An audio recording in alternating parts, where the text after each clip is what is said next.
Okay, hi everyone. Today we will talk about another important session, fundamental rights. Fundamental rights, Article 19 பத்தி பார்க்க போறோம்.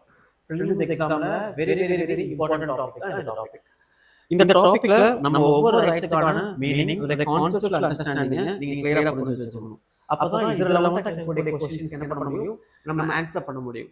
இது ஒரு major perspective, very important topic. Okay. So இந்த டாபிக்ல fundamental rights part 3. அதாவது இந்த ஒவ்வொரு பார்ட் நீங்க தெரிஞ்சுக்கிறது very இம்பார்ட்டன்ட்.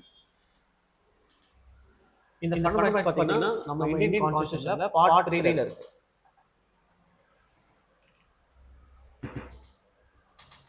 பார்ட் 3. பார்ட் 3 ல கூடிய சாப்டர் தான் ஃபண்டமெண்டல் ரைட்ஸ். இந்த ஃபண்டமெண்டல் ரைட்ஸ்ல ஆர்டிகல் 12 to 35 வரைக்கும் இருக்கு. 12 to 35 ஆர்டிகல் ஃபண்டமெண்டல் ரைட்ஸ் பத்தி பேசக்கூடியது. அது நம்ம பார்க்குற முக்கியமான டாபிக் பார்த்தீங்கன்னா ஆர்டிகல் 19. லாஸ்ட் செஷன்ல நம்ம ஆர்டிகல் 14 நம்ம டீடைலா பார்த்துறோம். இந்த செஷன்ல நம்ம பார்க்க போற டாபிக் தான் ஆர்டிகல் 19. இந்த ஆர்டிகல் 19 நம்ம தெரிஞ்சுக்கணும்னா ஒரு இந்தியன் சிட்டிசனுக்கு என்ன மாதிரி பெனிஃபிட்ஸ் இந்த கவர்மெண்ட் கொடுக்க முடியுது, இந்த கான்ஸ்டிடியூஷன் என்ன மாதிரி ஆட்ரிபியூட்ஸ் அண்ட் கவர்மெண்டோட சிவியர் ஆக்ஷன்ல இருந்து சிட்டிசனை காப்பாற்ற முடியுது அப்படிங்கிறது எல்லாமே இந்த ஃபண்டமெண்டல் ஆர்டிகல் 19 நம்ம கிளியரா தெரிஞ்சுப்போம். ஓகே. இல்ல ஃபர்ஸ்ட் பாருங்க, first article freedom of speech and expression.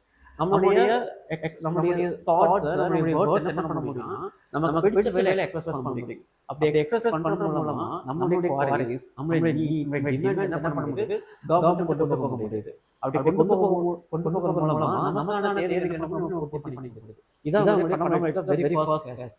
Freedom of speech and expression சொல்லிக்கிறாங்க.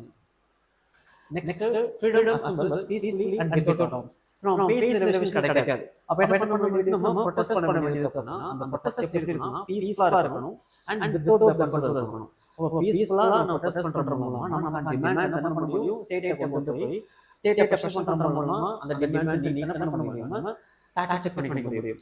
இதோட இன்ஸ்பிரேஷன் என்னன்னா மகாத்மா காந்தி சேகரிக்கும்.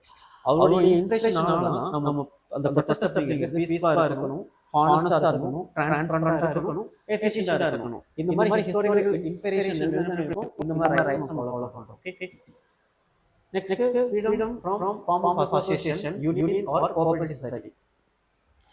இப்போ ஒவ்வொரு செக்டார்ஸ்க்கும் ஒரு கோஆபரேஷன் ஆர் யூனியன்ஸ் ஃபார்ம் பண்ணும்போது அந்த கோஆபரேஷன்ஸ்க்கு தேவையான எல்லா விஷயங்களும் என்ன பண்ண முடியுது, அந்த பீப்பிள் ரிசீவ் பண்ண முடியும். ஃபார் எக்ஸாம்பிள், ஒரு ஃபேக்டரி யூனியன் இருக்காங்கன்னா அந்த யூனியன்ல ஒரு 1000 பேர் 2000 பேர் இருப்பாங்க. அப்ப யாராவது ஒருத்தருக்கு டிஸ்கிரிமினேஷன் இருக்குது, யாராவது ஒருத்தருக்கு கேஸ்ட் வைஸ் டிஸ்கிரிமினேட் பண்றாங்க, இல்ல ஸ்டேட்டஸ் வைஸ் டிஸ்கிரிமினேட் பண்றாங்க, இல்ல அவங்க இல்லீகலா என்ன பண்றாங்கன்னா சில விஷயங்களை ஃபோர்ஸ் பண்றாங்க அப்படின்னா அந்த ஒரு பர்டிகுலர் பர்சன் அவ்வளவு பெரிய ஒரு இண்டஸ்ட்ரீஸ், அவ்வளவு பெரிய ஒரு ஓனர் எடுத்து என்ன பண்ண சண்டை பண்ண முடியாது, ப்ரொடெஸ்ட் பண்ண முடியாது. பட் அந்த ஒரு பர்சன் என்ன பண்ண முடியும்னா அவங்க யூனியனோட ஜாயின் பண்றது மூலமா அந்த 2000+ பீப்பிள் ஒரு விஷயத்துக்காக போராடும்போது எஃபிஷியன்சி ரொம்ப ஸ்ட்ராங்கா இருக்கும்.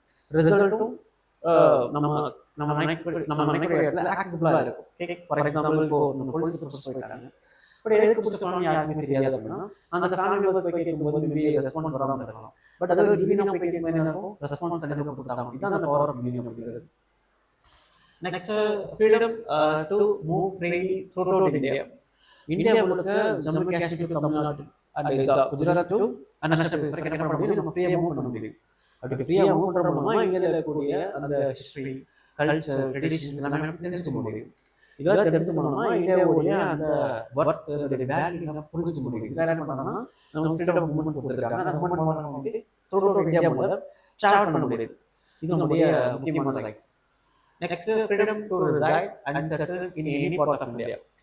நமக்கு பிடிச்ச இடத்துல பிடிச்ச மாதிரி தங்கலாம். உங்களுக்கு எந்த இடத்துல எந்த இந்தியாவில் போய் தங்கணுமோ நீங்க போய் தங்கலாம். அதுக்கான ரைட்ஸ் கொடுத்துருக்காங்க. அதான் freedom to reside. Next professions. உங்களுக்கு பிடிச்ச வேலை பண்ணலாம். அது போய்ட்டா இருக்கலாம், இல்ல ஜோர்னலா இருக்கலாம், இல்ல ஒரு டிராயிங் மாஸ்டரா இருக்கலாம், இல்ல ஒரு குக்கிங் மாஸ்டரா இருக்கலாம். whatever jobs உங்களுக்கு பிடிக்க என்ன பண்ணலாம், நீங்க பண்ணலாம். ஆனா அது லீகலா இருக்கணும். That's all. சோ இந்த ஆல் ரைட்ஸ்மே நம்ம இந்தியன் கான்ஸ்டிடியூஷன் கொடுத்த முக்கியமான ஃபண்டமெண்டல் ரைட்ஸ். ஓகே, இதெல்லாம் கிளாஸ் 6 கிளாसेस.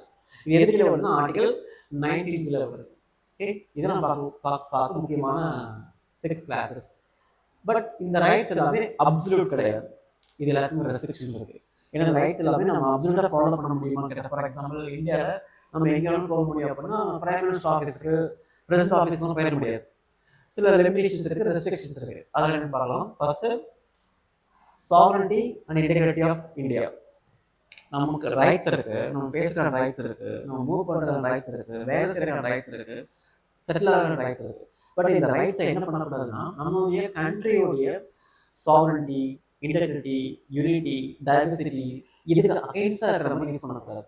ஓகே, நம்மளுடைய கண்ட்ரியோடைய செக்யூரிட்டிஸ்க்கு நெகட்டிவான ஒரு கான்சிக்வன்ஸ் கிரியேட் பண்ணுற மாதிரி பேசக்கூடாது. ஃபார் எக்ஸாம்பிள் ஒரு சோஷியல் வயலன்ஸ் கிரியேட் பண்ணுறது, அண்ட் கேஸ்ட் வயலன்ஸ் கிரியேட் பண்ணுறது, ரொம்ப கிரிட்டிசைஸ் பண்ணலாம். பட் எவிடன்ஸ் பேஸ்ட் இல்லாமல் ரொம்ப ரேண்டமாக கிரிட்டிசைஸ் பண்ணுறது, இந்த மாதிரி விஷயம்லாம் பண்ணக்கூடாது. Okay, and security of states.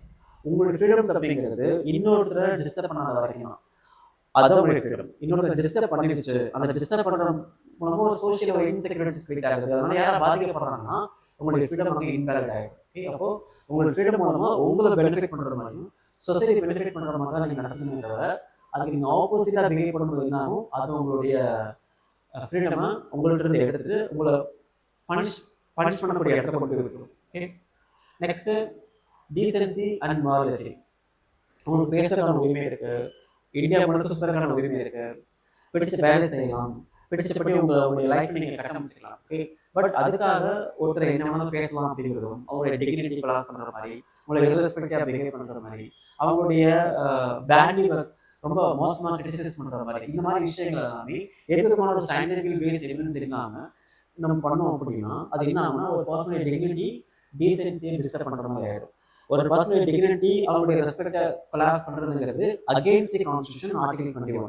Okay, அப்போ அந்த மாதிரி விஷயம் பண்ணாமல் இருக்கணும். Next, public order.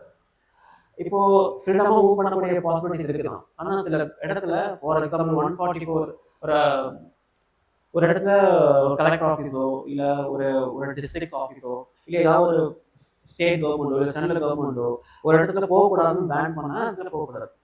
அது என்ன மாதிரி பேன் ஆகும்னா மோஸ்ட்லி ரிலீஜியஸ் வயலன்ஸ் இல்லை கேஸ்ட் வயலன்ஸ் இல்லை ஏதாவது ஒரு முக்கியமான கிரைம் நடக்கிற விஷயங்களாக இருக்கும், இல்லை ஒரு முக்கியமான ஒரு பெரிய மாஸ் ப்ரொடெஸ்டான ரீசனாக இருக்கும். இந்த மாதிரி விஷயங்கள் இருக்கக்கூடிய இடங்கள்ல அன்அவாய்டபிள் போடக்கூடிய இடங்கள் என்ன பண்ணால் அவாய்ட் பண்ணணும். அப்படி அவாய்ட் பண்ணாமல் அந்த இடத்துல போகிறதுங்கிறது அகைன்ஸ்ட் ஃபண்டமெண்டல் ரைட்ஸ். ஓகே, அப்போ இந்த மாதிரி விஷயங்கள் பண்ணணும், ஆர்டர் ஃபாலோ பண்ணணும். ஸ்டேட் என்ன மாதிரி ஆர்டர் போடுறாங்களோ அந்த ஆர்டர் ஃபாலோ பண்ணி நடக்கிறது முக்கியமான விஷயம். அந்த ஆர்டர் ஃபாலோ பண்ணாமல் அதில் ஃப்ரீடம் நீங்கள் எடுத்துட்டீங்கன்னா அது ஃப்ரீடம் கிடையாது. ஸோ எல்லா ஃப்ரீடம்லையும் ஒரு லிமிடேஷன்ஸ் இருக்குது, ரெஸ்ட்ரிக்ஷன்ஸ் இருக்குது. அது ஃபாலோ பண்ணுற வரைக்கும் தான் உங்களுக்கு ஃப்ரீடம் என்னாகும், உங்களுக்கு இருக்கும். இல்லைன்னாலும் அது டிஸ்டர்ப் ஆகும். Next, friend relation with foreign state. இப்போ ரஷ்யா நம்மளுடைய ஃப்ரெண்ட் ரிலேஷன், இந்தியா அப்படிங்கிறது மோஸ்ட் ஆஃப் த கண்ட்ரீஸ்ல ஃப்ரெண்ட்லி ரிலேஷன்ஸாக இருக்காங்க. அந்த ரிலேஷன்ஸை கொலாப்ஸ் பண்ணுற மாதிரி பேசக்கூடாது.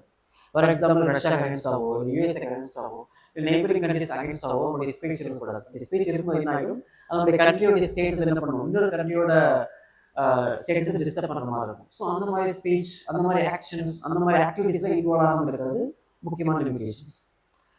Next, contempt of court. Contempt of court என்னன்னா, ஃபார் எக்ஸாம்பிள் ஒரு ஜட்ஜ்மெண்ட்டை நம்ம கிரிட்டிசைஸ் பண்ணலாம். பட் அந்த கிரிட்டிசைஸ்க்கு ஒரு லிமிடேஷன்ஸ் இருக்கு. ரொம்ப வல்கரா எந்த விதமான டேட்டாஸும் பேஸ்ட் ஆன் ரிப்போர்ட்ஸும் இல்லாமல் கிரிட்டிசைஸ் பண்ணுறது எல்லாமே தப்பு. Okay, next, defamations. ஒருத்தர் கிரிட்டிசைஸ் பண்ணுறது நார்மலான விஷயம் தான். பட் எந்த விதமான ஒரு பேஸ்ட் ஆன் ரிப்போர்ட்டும் இல்லாமல் அவங்களுடைய ஸ்டேட்டஸ், அவங்களோட ரெப்புடேஷன்ஸை டெலிபரேட்டிவா கொலாப்ஸ் பண்றதுக்காக பண்ணுவாங்கல்ல, அந்த மாதிரி விஷயம் பண்ணும்போது அவங்களுடைய ஃப்ரீடம் அங்க என்ன ஆகாது, வேலிடா இருக்காது. Next, incitement to office. உங்களுடைய ஆஃபீஸ்ல நடக்கக்கூடிய அந்த ரெஸ்பான்சிபிள் பொசிஷன்ஸ் அண்ட் பிஹேவியர்ஸ், உங்களுடைய ஆட்டிடியூட், உங்களுடைய ஆக்டிவிட்டீஸ், இது எல்லாமே உங்களுடைய ஃப்ரீடம் அப்படிங்கிறது இன்னொருத்தர் டிஸ்டர்ப் பண்ணாத வரைக்கும் தான். இன்னொருத்தர் டிஸ்டர்ப் பண்ணிச்சு அப்படின்னா என்ன ஆகும்னா அது இன்வேலிட் ஆகிடும். ஓகே, ஸோ இதான லிமிடேஷன். ஸோ நம்ம ஃப்ரீடமுடைய பெனிஃபிட்டை மட்டும் தெரிஞ்சுக்க கூடாது, அதோடைய ரெஸ்ட்ரிக்ஷன் லிமிடேஷன் தெரிஞ்சு வச்சுக்கணும். அப்போதான் இந்த ஃப்ரீடம் என்ன பண்ண முடியும், பேலன்ஸாக ஹெல்த்தியாக ஃபாலோ பண்ண முடியும். Okay, and another important things, இந்த ஆர்டிகல் 19 அப்படிங்கிறது இந்தியன் சிட்டிசன்ஸ் ஆக்சஸ் பண்ணக்கூடிய one of the important rights. ஏன்னா என்னதான் நம்ம ஃபண்டமெண்டல் ரைட்ஸ் அப்படிங்கிறது ஆர்டிகல் 12 to 35 வரைக்கும் இருந்தாலுமே ஒன்லி 5 ஃபண்டமெண்டல் ரைட்ஸ் மட்டும்தான் எக்ஸ்க்ளூசிவ் ஃபார் இந்தியன் சிட்டிசன்ஸ். அதில் என்ன ரைட்ஸ் இருக்குன்னா article 19, article 29, article 30, article 14, article 15. 1, 2, 3, 4, 5. Article 14, 15, 19, 29, 30. இந்த 5 ரைட்ஸ் தான் இந்தியன் சிட்டிசன்ஸ் மட்டும் இருக்கக்கூடிய எக்ஸ்க்ளூசிவ் ரைட்ஸ். மீதி இருக்கக்கூடிய ஃபண்டமெண்டல் ரைட்ஸ் பார்த்தீங்கன்னா எல்லாமே அதர் ஏலியன்ஸ் கிடைக்கும். இதுதான் முக்கியமான another fact. அண்ட் இந்த 19 அப்படிங்கிறது ஒரு அப்சல்யூட்டான ஃபண்டமெண்டல் ரைட்ஸ் கிடையாது அப்படிங்கிறது நீங்க தெரிஞ்சுக்கணும். ஏன்னா இவ்வளவு ரெஸ்ட்ரிக்ஷன் இருக்குல்ல, சோ இட்ஸ் நாட் அப்சல்யூட். இதுல முக்கியமான கீவேர்ட் ஃபண்டமெண்டல் ரைட்ஸ் அப்படிங்கிறது ஒரு 6 கிளாஸ் இருக்கு. It's not absolute. நிறைய ரெஸ்ட்ரிக்ஷன் இருக்கு. இந்த ஃபண்டமெண்டல் ரைட்ஸ் ஆர்டிகல் 19 அப்படிங்கிறது exclusive for only Indian citizens. And article number 19 இதெல்லாம் முக்கியமான preliminary point of facts. Okay, so கண்டிப்பா இந்த செஷன் யூஸ்ஃபுல்லா இருக்கும்னு நினைக்கிறேன். ஏதாவது டவுட்ஸ் என்ன பண்ணுங்க, கமெண்ட்ஸ்ல கமெண்ட் பண்ணுங்க. Okay, thank you.